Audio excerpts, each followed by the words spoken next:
Since even before launch, Cyberpunk was one of the most highly anticipated games to ever be spoken about. There was so much hype around this game that it almost seemed that it could do no wrong. After countless postponing release dates in the game, it finally released. A broken mess. A game that literally would not work on the majority of consoles that it released on. And let's be honest, for a AAA game, that really isn't a great start, is it? The game ended up in so much controversy as it was just deemed unplayable on the Xbox One and the PlayStation 4. So much so that Sony actually removed it from their online stores as they were refunding nearly every single copy that was sold.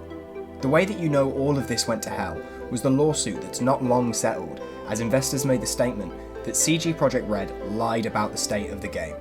I think the actual words that they used were, they made materially false or misleading statements.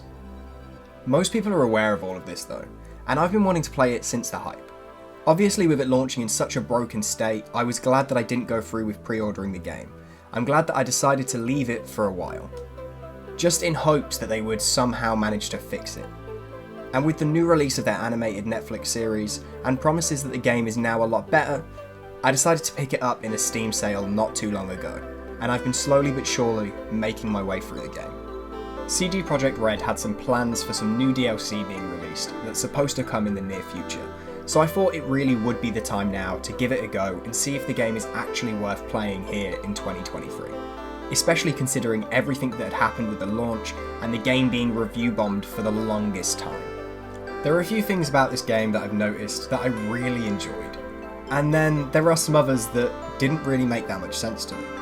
But I guess it's probably easier to start off with the positives and then work our way down to the things that are somewhat irritating. So the story for this game is so complicated, and that's probably not the best way to phrase it, but it really does start to make sense when you think into it. It branches out so much in order to fully utilise such a large open world. One of the things that this game does best is the real world building. The game has a main story that you can follow in a more or less linear way. And there are some extra things you can do depending on who you are and how you've built up your character, but with the exception of the dialogue, the majority of it will pretty much always play out the exact same way. This isn't a bad thing though. It's a brilliant story that is honestly really easy to follow, once you understand what's going on. But as most open world games, it isn't all about the main story. That's actually one of the smaller sections of this game. The most important part for me is the side content. There are so many smaller storylines that go off of the main one, and they're just so well scripted with an amazing flow to them. It may seem oddly specific, but so far one of my favourite quest lines has to be the one including River Ward. I won't include any spoilers, but what I will say is that I managed to get really attached to him as a character. I thought the bond that you made with him was great, and his story had an awful lot of heart. By the conclusion of the storyline, it made everything just make sense as to why he was doing everything and why he was the person that he is. Even a lot of the smaller sets of quests have storylines behind them. There's two that spring to mind. The Tarot Cards, which is a side quest and it's just one of those ones that I really hate. It's basically a collection quest. It has a story, all in relation to the main protagonist and his issues that the main story is following. Then there's a quest where you have to go and defeat cyber psychos. Each one of these characters you have to defeat have a backstory, a reason why they've had a mental breakdown and gone psycho, which is really interesting. Some could be as simple as someone killed their parents and instead of becoming Batman, they turned into a maniac instead. And my favourite was a ritual that went wrong and they ended up becoming completely insane because of it. One feature of the world that I found really interesting was the use of the items that they had made called brain dancers. These play a really big part of the story. More so early on, but still a big part nonetheless. There are also a lot of use of them later during the side stories to try and set the scenes. But essentially, all they are is it uses a VR headset that allows you to feel like the person that the brain dance is being made with. You can smell things, feel what they feel, and see what they see. All in real time that they would have done so, which is actually incredible. It's not really a massive important part of the game per se, but I still felt like I should tell someone about it, right? The side stories add to the main campaign too, specifically at the end of the game, giving you the option of different endings dependent on your bonds with different people throughout Night City. It's one of the things that make this game stand out as a great open world game. Nothing really felt empty when it came to the story.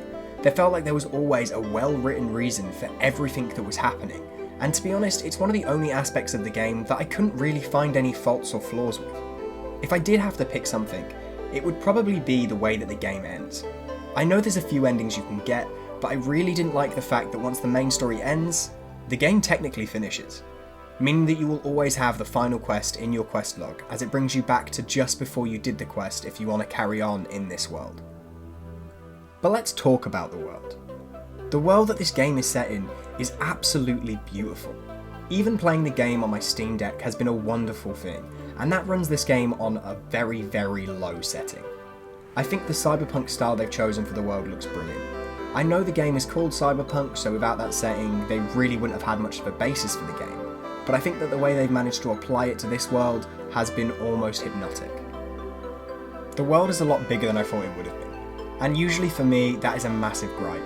Lots of copying and pasting to try and bulk out areas, quantity over quality, and to be honest, this is one of the only open world games where I would say that this isn't actually the case.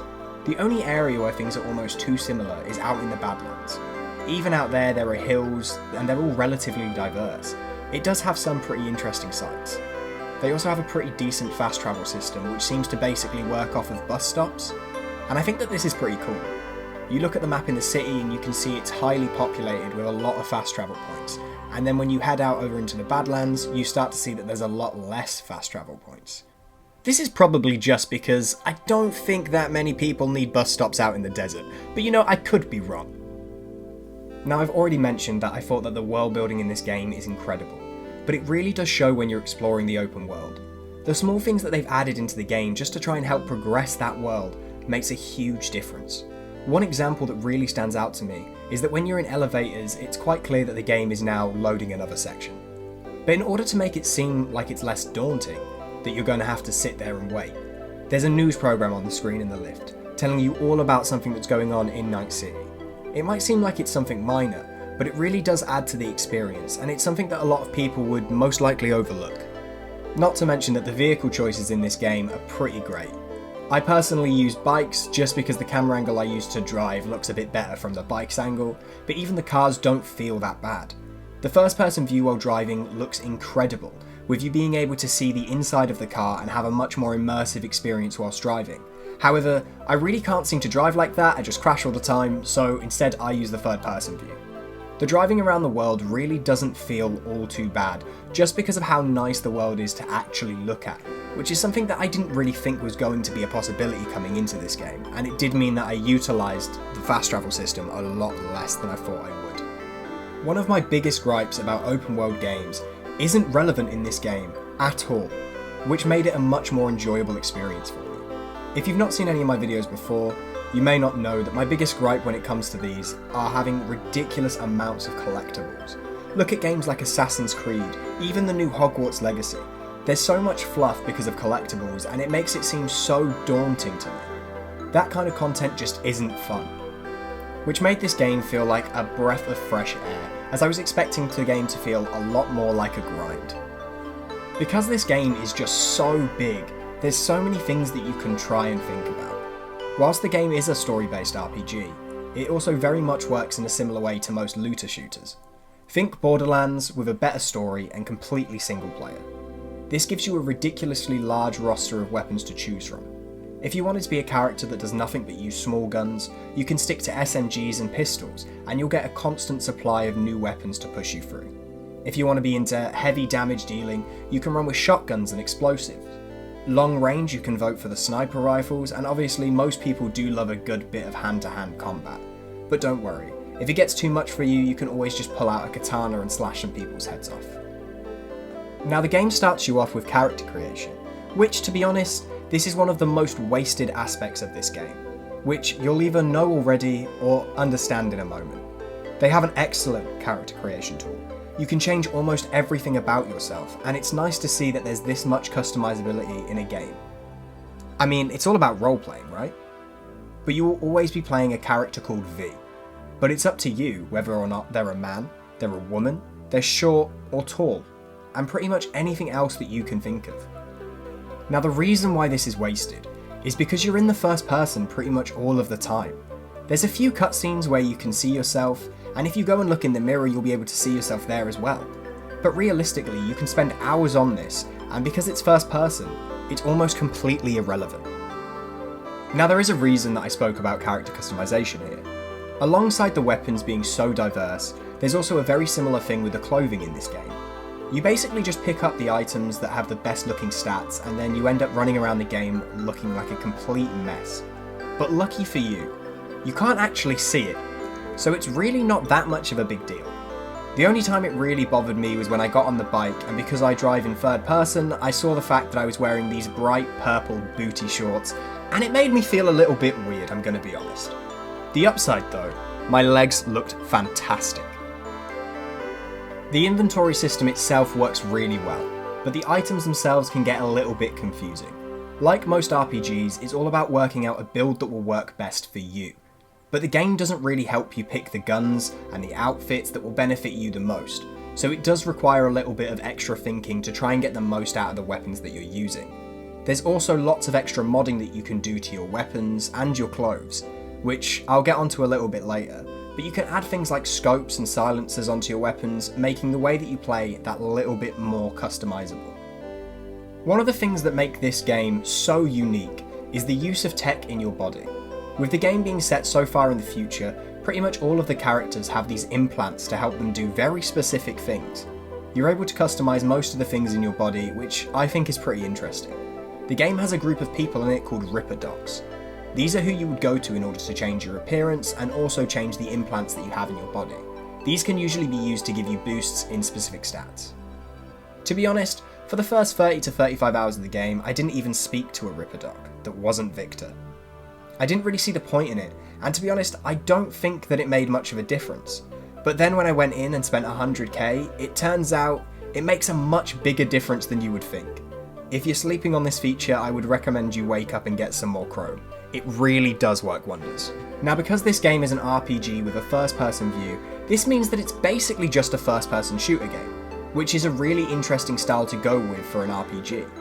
When I used to play through Skyrim and Oblivion, almost religiously, I would always switch between the views, usually going third person for adventuring and traversing the world, and then switching over to first person when it comes to combat. I think this game could have worked a little better using this kind of mechanic, or at least I did to start with. Even now, I don't think that it's a bad way to use the camera as completely first person, because after 5 to 6 hours of the game, you're just completely used to it, and because the main weapons in the game are ranged, as they are majority guns, the whole first person view really works. The combat is incredibly smooth, even hand to hand feels really good. I'll be honest, I don't have too much experience with any of the melee weapons, but from videos that I've watched, they look pretty great if you've got a build based around it. Now most of the weapons in this game are really fun to use, and some of them have their own gimmicks. There's one gun in the game called Skippy. It's a smart weapon, so it has auto-targeting, and for some reason, he talks to you. There's an entire quest based around him, so if you get it, try and use him, because honestly he is brilliant. And then there's the way that you can mod your weapons. You can add them so they have different stats. Some of them could be that it's more effective against the limbs, it's better with headshots, more chance of critical damage. You can also change stuff like scopes, add silencers on, and it just makes the game so much more interesting. You can change it so your weapon is not the same one that you picked up. As well as being able to craft and upgrade your weapons, it really does just add more immersion into this game. Some of the combat situations do seem to get a little bit hard, but I just think that that really does add to this game. It's not a dead easy game, which is really nice. If you make a mistake in combat, you're dead. You have to start from the last checkpoint, which can sometimes get rid of 10 to 15 minutes of work. Overall, I think that the combat in this game is great. It reminds me of a weird mix between Grand Theft Auto and Call of Duty, which is something that I never really thought I would find in an RPG game like this. Then we move on to the soundscape. Now I know that not everybody cares as much as I do when it comes to things like music and sound effects, but this game really does manage to do them all so well. Even down to the small details like the way that the cars sound when you're driving them. I use a sports car that I got for free when I completed a random quest, and when the car is struggling to change gear, it makes this really cool sound like, "Oh, please help, I'm struggling." And that level of realism for me has always made the transport in this game feel almost worth it. And even the radio stations in this game are so fun. They have music to fit most moods that you could be feeling. Or, you could just launch Spotify, but really, where's the fun in that? The voice acting in this game is actually just stellar. I didn't think that I would enjoy the game as much as I actually have, so it's given me a very, very big surprise.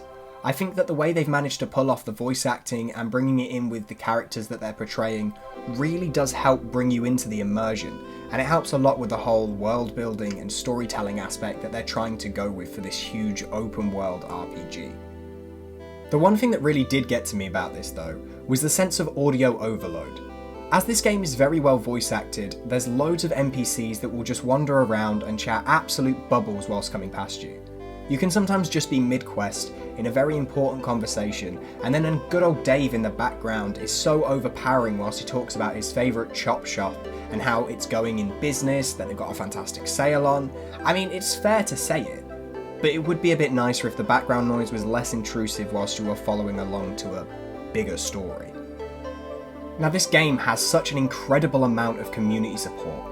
There are so many mods at the moment that are being made to try and improve the game to some degree, or at least to add new things to make it even more fun. I can honestly say that I do see this game becoming the new Skyrim over the next 5 to 10 years. There's also planned DLC coming out for the game, so personally I am really excited to see it. Obviously it would be a sham for me to get through the entire video without mentioning the fact that this game is still relatively broken.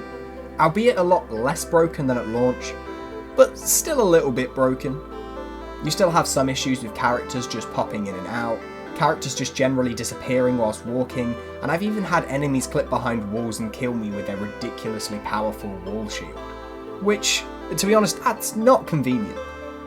At launch there were issues like the desert assets were appearing in the city, and luckily I've had no issues like this really. The city itself seemed to work really well. There were some issues that I had with some quests, some of them just didn't work too great, some of the psychos wouldn't let me finish the quests, so I would have to leave the area, go do a few other quests and then come back to it after a few hours, and then it would finally let me finish it. But luckily none of this was really game breaking, more so just a minor annoyance or inconvenience. Some of the cutscenes also bugged out for me in the weirdest ways. One of the ones that stands out to me the most was sitting around a campfire. There were 3 or 4 people stuck inside of their cars. They were also sat around the campfire, but the cars were in the cutscene and they got slipped into them, which was both hilarious and annoying. Again though, it wasn't game breaking, it was more so just irritating as it kind of takes you away from the immersion of the story. But this brings us on to our final question, the biggest question that there really is. Is Cyberpunk 2077 worth playing in 2023? This game released at the tail end of 2020 as a huge mess, and I can happily say that they fixed most of the issues that were plaguing this game at launch. I picked this up on a sale for £25, and to be completely honest with you, right now I would have happily paid full price for this game. It's a beautiful game and there's so much content for you to enjoy right out of the box. I am personally so excited for the DLC, and I'll be happily picking that up as soon as it comes out. I hope you've enjoyed the video. I'm sorry it's a bit longer than usual, but remember to hit the like button if you've enjoyed it, subscribe if you're new, and I'll catch you in the next one. Take it easy.